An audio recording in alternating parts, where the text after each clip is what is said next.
Ang problema ng battery pack na 'to, naiwanan ko yung ano, nakalimutan ko yung load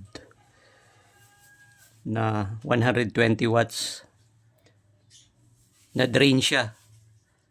So, 'pag china-charge ko, hindi na siya nagcha-charge. So, chineck ko yung voltage.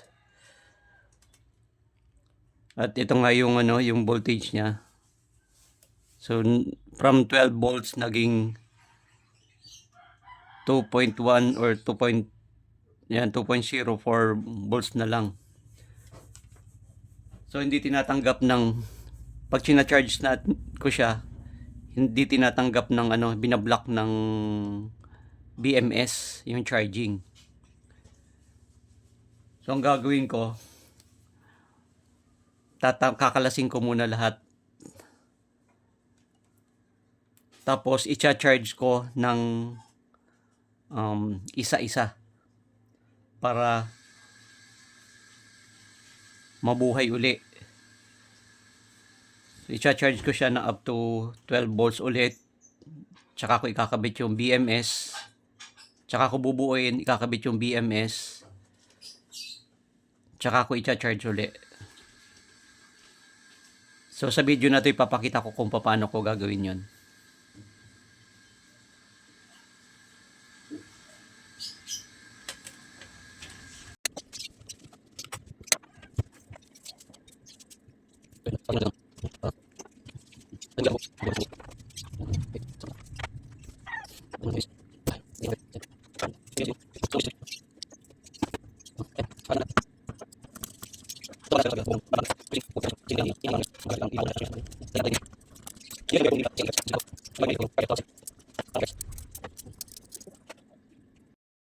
So, check muna natin yung voltage ng bawat isa.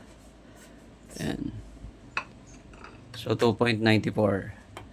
So, i-charge ko to ng mga ilang segundo lang para maging 3 volts. Kasi pag hindi nag 12 volts, hindi hindi nagcha-charge, na binablock ng BMS. So, itong gagawin ko, ito, medyo risky to. Yan, kasi ito, gumamit ako ng, yan, yung ordinaryong cellphone charger. Okay. Tapos, ito, bumili ako ng port. Yan, Type-C port. Tapos, alligator clip. Yan, okay. So, ilagay nyo lang yung sa negative.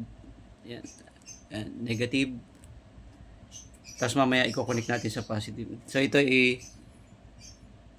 dudugtong ko. Ayan, nakakonect na. Ngayon, pag chinarge nyo to, kailangan bantayan nyo. May mga kinakabit dito para safe kaya lang hindi ko pa nakabitan. So, babantayan ko naman. Few seconds lang to. Kanina 2.94 yung voltage. So, ikakabit ko na. Ayan. So, charging na yan. Ngayon, hawakan nyo lang palagi tong kasi iinit to. Ayan. Iinit yan. Ayan, umiinit siya. Umiinit siya. So, ibig sabihin nagcha-charge siya.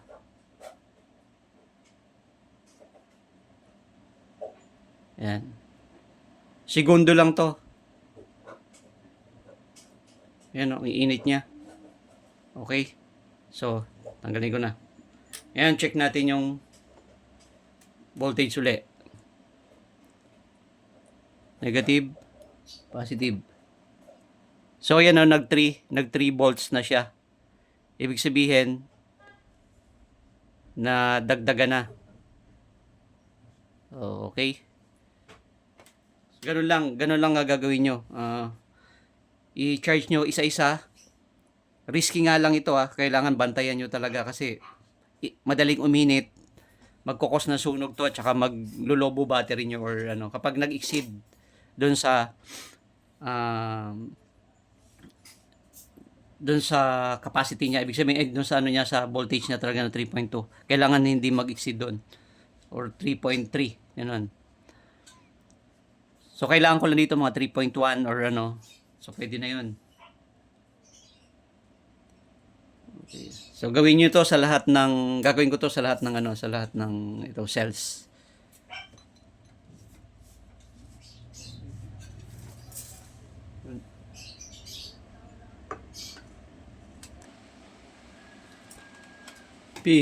Pinalitan ko yung ano, pinalitan ko yung adapter niya.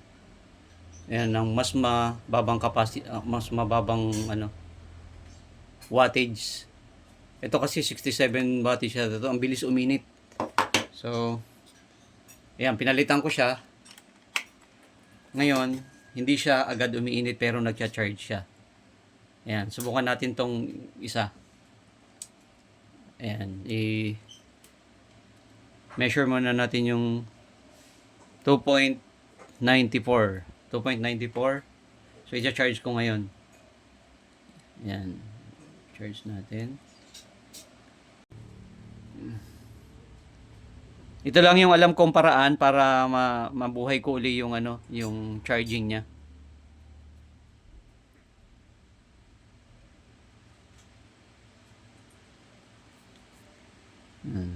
Mamaya ibabalance na lang na equalizer yan. Yan, ibabalance na lang yan. Kasi hindi naman natin na pare-pareho yung pag-charge. So mamaya ibabalance na lang yan.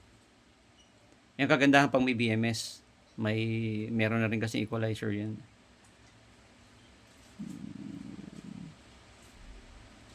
So kailangan pala sobrang baba lang ng capacity nung ano, ng wattage nung charger mo. Cellphone charger lang tong ginamit ko. Bumili lang kayo nito, itong Type-C port, tapos alligator clip. Itong kagandahan pag gumamit kayo ng battery na katulad nito, yung B1, B2, B3, yung parang kailangan lang ng ano, ng nuts and bolts, in screw. Hindi mo na kailangan hinangin.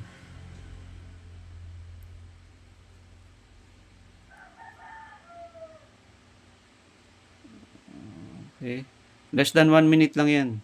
O yan, pwede mo siyang i-measure. Kung alam mo nung hindi na umiinit, i-measure mo siya habang nakakabit. O 3.09, konti pa. Mga 3.1.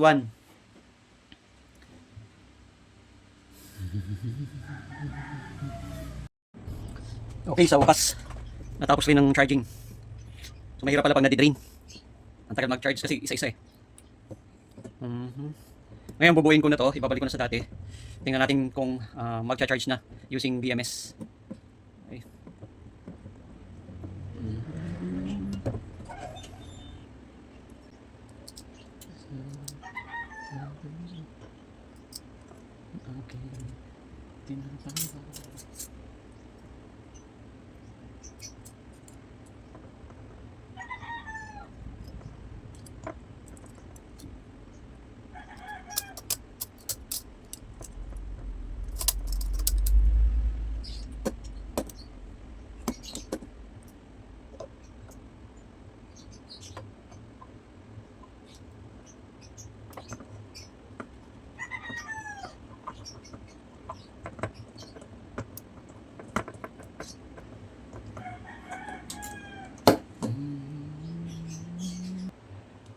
Ayan, ay balik ko na. Pero hindi ko pa nakakabit yung BMS. Check muna natin yung voltage. Kung 12 volts na siya. Kasi para pag charge ko with BMS, using BMS, ay hindi na ibablock ng BMS yung charging. So, check natin. Ayan. Tingnan natin kung 12 volts na siya. Yan. So, meron na tayong 12.52 volt. So, pag charge ko ito mamaya, inaasahan ko, magcha-charge na siya.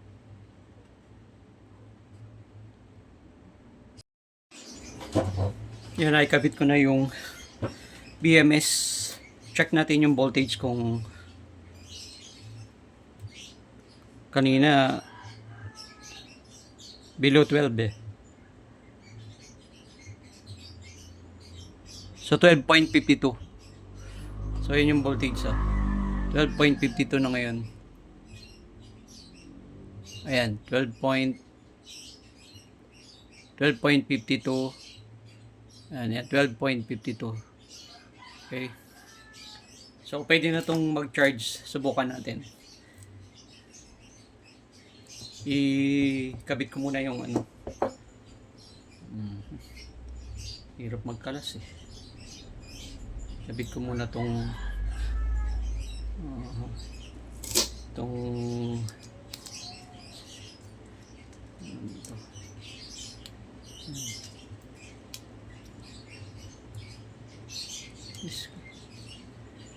Yung quick disconnect, low voltage disconnection. Ito. Low voltage disconnect. Connect muna natin. Okay.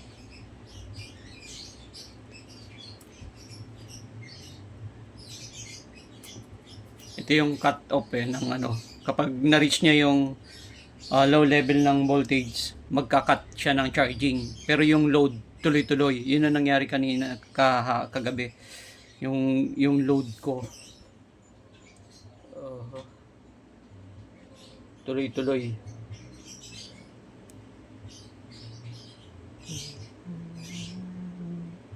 Okay.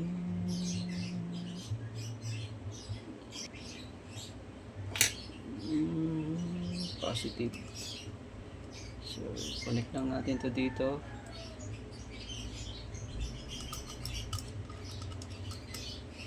Okay. Tatanggal. Negative. Oh. Sorry. Baliktad. Dito pala to.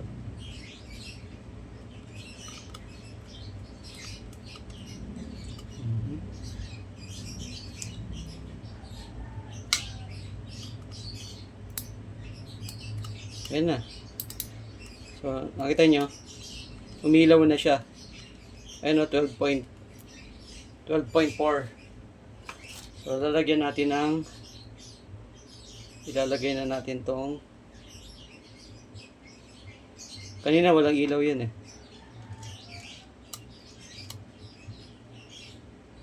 Ilalagay natin tong sa charging port nya. Okay.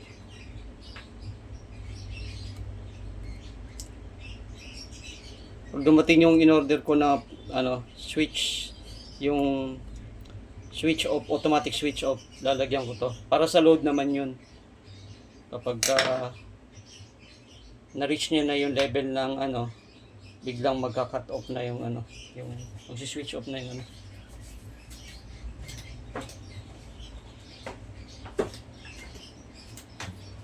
So, subukan natin ngayon kung magcha-charge. Ito yan. Pag umilaw to ng red, yan. Pag umilaw ng red yan, ibig sabihin charging siya. Kasi dati, green lang siya, ibig sabihin hindi nagcha-charge. So, saksak ko muna.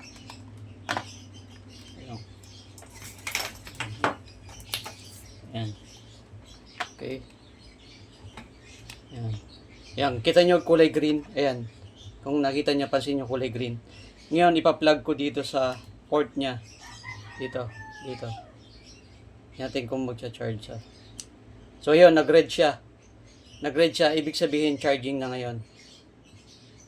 So, okay yung ginawa natin kanina.